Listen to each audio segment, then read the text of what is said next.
Bonjour à tous, c'est Farid Chibout de la chaîne d'Investir au Maghreb, la chaîne qui parle de finances, de bourse, d'investissement boursier, d'économie, d'actualité économique, d'immobilier au Maghreb. Je voulais vous faire une petite vidéo parce que j'ai un coup de gueule à passer sur l'actuelle réforme des retraites, sur deux, trois points.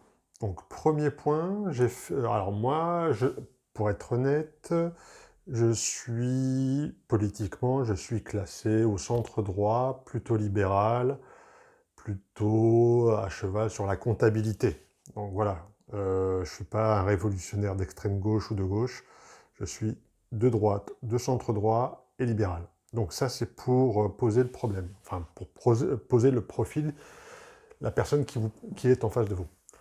Ensuite,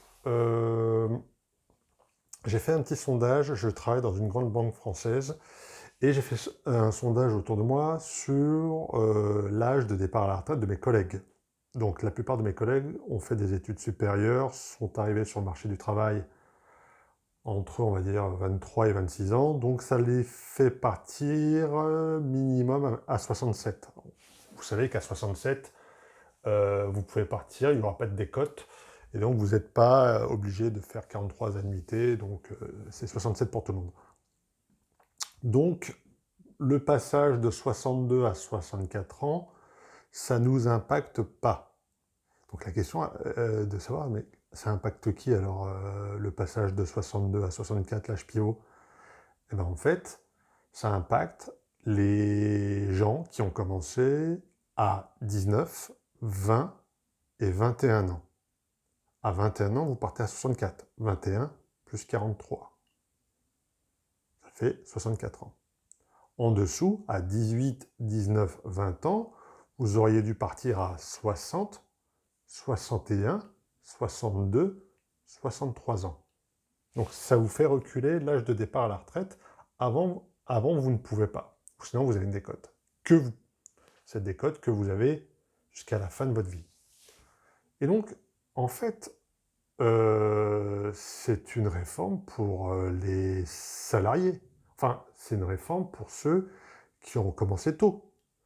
Et donc, les cadres sup ne sont pas impactés.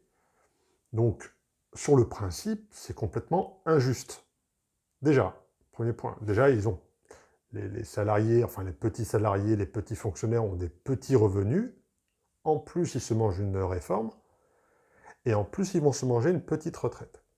Et en plus, ça c'est l'effet qui se coule, c'est en proportion décèdent plus vite. Donc profitent moins de leur retraite.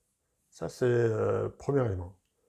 Deuxième coup de gueule, vous savez que en France, quand vous êtes entre le SMIC et 1,6 SMIC, les sociétés ne payent quasiment pas de cotisations patronales.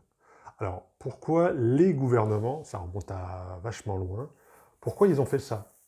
Ben parce qu'en fait, le coût du travail non qualifié était très haut. Et donc, les petits commerçants avaient une rentabilité par rapport aux petits métiers qui était limite. Donc, si on leur mettait des charges patronales et des charges salariales, un SMIC, ben ça coûtait, au lieu de 1000, il fallait sortir 2000. Et pour les petits commerçants et pour les petits artisans, c'était très difficile.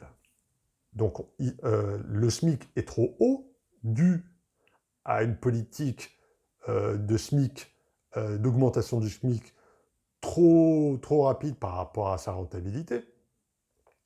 Alors donc, pour récupérer l'erreur, ils se sont dit, bon, ben, on va vous faire une exonération patronale, au lieu d'avoir 2000 euros à sortir, eh ben, vous n'aurez plus que 1300, 1400, si j'aurais juste le brut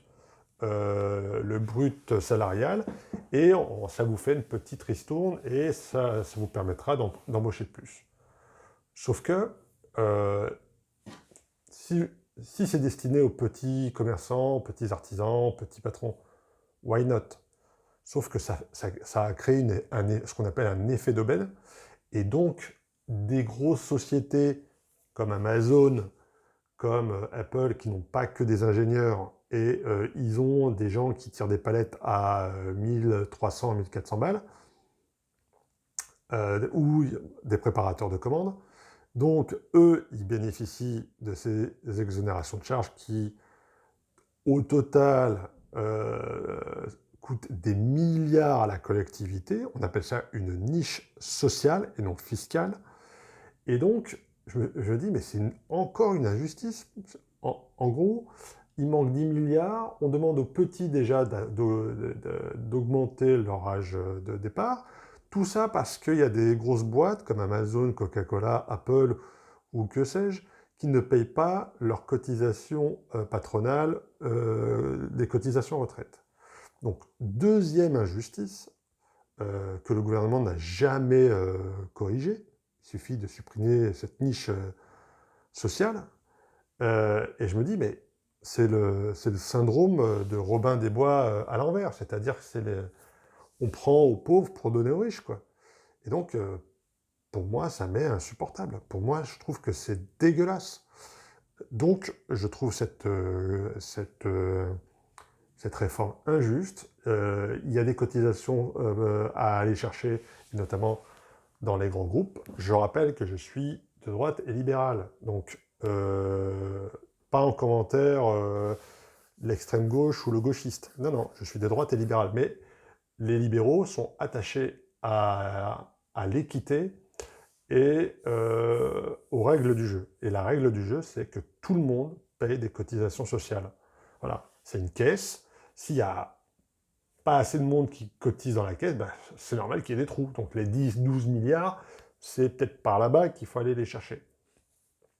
Donc, moi, ce que je préconise comme réforme, c'est une réforme comme la GIRC-LARCO. Le modèle de la GIRC-LARCO, c'est un système par points avec un âge pivot à 64. Et si vous voulez partir avant, vous avez une décote. Et si vous avez vos 43 annuités, vous pouvez partir plein pot. Voilà.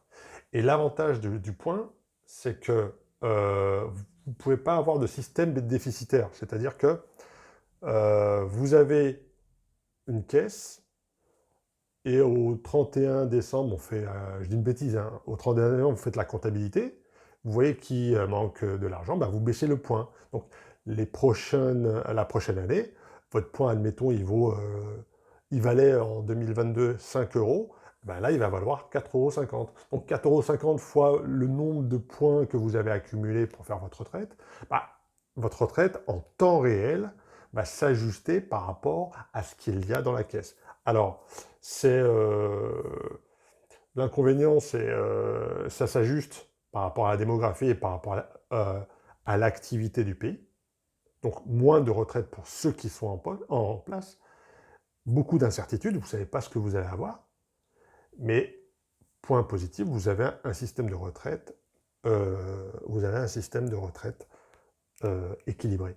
Et deuxième, moi, si j'avais une réforme à faire, c'est dans les cotisations vieillesse, une partie qui part en capitalisation, et comme ça, vous avez votre régime général, votre régime complémentaire, et une part capitalisée que vous pouvez abonder, dégréver, un peu comme le PERCO, ou le PERP, ou le Madelin, et donc vous avez 3 couches de retraite qui peuvent vous être... qui, les 3 réunis, vous fait une retraite correcte avec un système équilibré. Voilà. Moi, c'est ce que je préconiserais comme réforme. Et pour passer du système par répartition à prestation définie à un système de cotisation définie et par points, on met ça sur 4-5 ans et on fait la transition. Voilà, donc mon petit coup de gueule sur quelque chose qui me paraît injuste.